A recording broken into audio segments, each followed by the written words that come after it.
اے اہل کتاب، تم ابراہیم کے بارے میں کیوں جھگڑتے ہو؟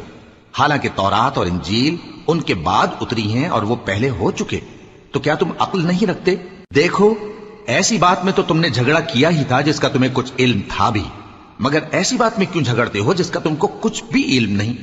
اور اللہ جانتا ہے اور تم نہیں جانتے۔ ابراہیم نہ تو یہودی تھے اور نہ عیسائی، بلکہ سب سے بے تعلق ہو کر ایک اللہ کے ہو رہے تھے اور اسی کے فرما بردار تھے اور مشرکوں میں نہ تھے۔ ابراہیم سے زیادہ قرب رکھنے والے تو وہ لوگ ہیں جو ان کی پیروی کرتے رہے، اور یہ پیغمبر آخر الزماں صلی اللہ علیہ وآلہ وسلم اور وہ لوگ جو ایمان لائے ہیں، اور اللہ مومنوں کا کارساز ہے۔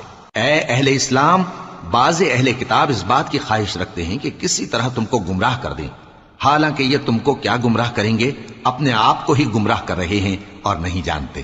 اے اہل کتاب، تم اللہ کی آیتوں سے کیوں انکار کرتے ہو اور تم تورات کو مانتے